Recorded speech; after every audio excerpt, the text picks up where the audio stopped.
కొడకంచి గ్రామస్తులందరికీ నమస్కారం.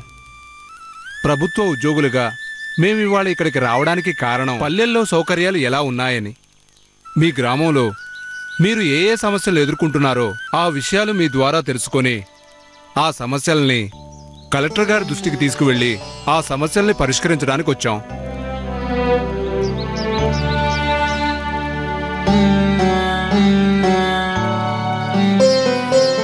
కాబట్టి మీ కొడకంచి గ్రామంలోని సమస్యలు మాకు వివరించండి. అవి వెంటనే పరిష్కరించడానికి ప్రయత్నిస్తాం.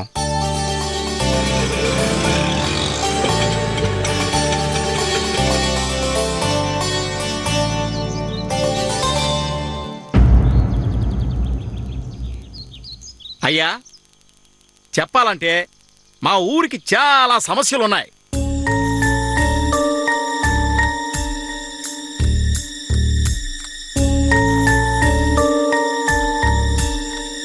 ఉదాహరణగా చెప్పాలంటే మంచినీళ్లు, రోడ్లు, వీధి దీపాలు, పొలాలకి నీరందించడానికి బోర్లు, ఇలా చాలా ఉన్నాయి. అవన్నీ పరిష్కరించడం మీ వల్ల అవుతుందా చెప్పండి? ఇవి గనక పరిష్కరిస్తే మా ఊరి జనం బాగుంటారు. ఇంతేనా? ఇంకా ముఖ్యమైన సమస్యలు ఏమైనా ఉన్నాయా? పల్లెటూళ్లలో ఇంతకంటే ముఖ్యమైన సమస్యలు ఏముంటాయి బాబు?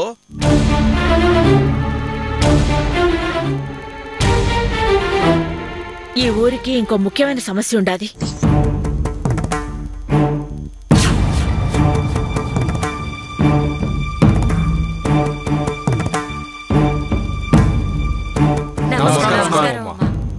నమస్కారం.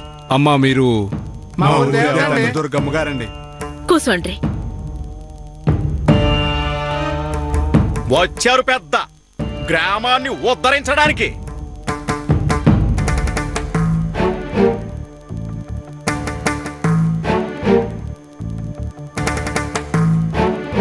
దుర్గమ్మ గారు, చెప్పండమ్మా. ఏదో ముఖ్యమైన సమస్య ఉంది అన్నారు, ఏంటది?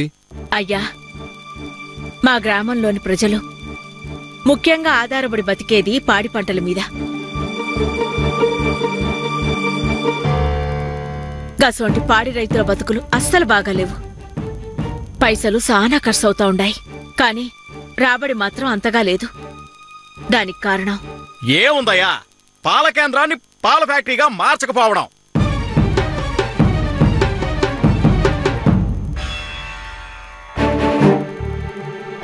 ఇదిగో, ఈ విషయంలో నేను చాలా కాలం నుంచి పోరాడుతున్నా. అసలు ఈ విషయంగా ఎమ్మెల్యేని, ఎంపీని, కలెక్టర్ గారిని అందరినీ నేను కలిసి మొత్తుకున్నానండి.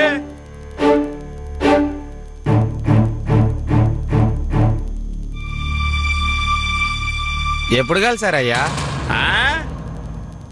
నీకు చెప్పి కలుస్తారేంట్రా?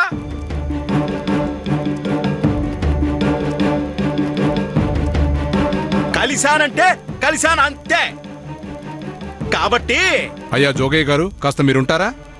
దుర్గమ్మ గారు, మీరు చెప్పండి. పాల కేంద్రం మా ఊరికొస్తే మా ఊరేగాక గీ చుట్టుపక్కల పాడి మీద బతుకుతున్న చాలా మంది పాడి రైతుల జీవితాలు బాగుపడతాయి.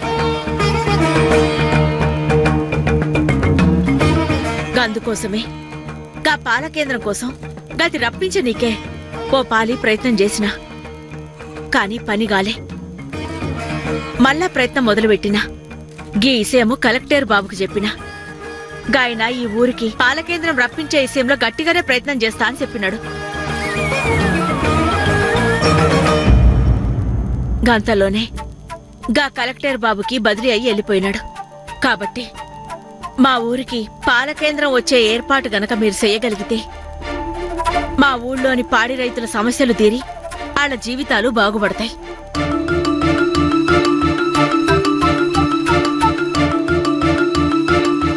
అమ్మా, మీ ఊరి గురించి, మీ ఊర్లోని పాడి రైతుల గురించి మీరు పడుతున్న తాపత్రయం, తపన మాకర్థమైంది. కాకపోతే మరేం లేదు దుర్గమ్మ గారు. ఈ విషయంలో మీరు అర్జీ తయారు చేసి ఆ అర్జీ మీద మీతో పాటు అందరూ సంతకాలు చేసి అది మాకిస్తే మేం కలెక్టర్ గారికి అందజేస్తాం. ఆ కలెక్టరు ఆ అర్జీ పత్రాల్ని చించి చెత్త బుట్టలో వేస్తాడు అంతేగా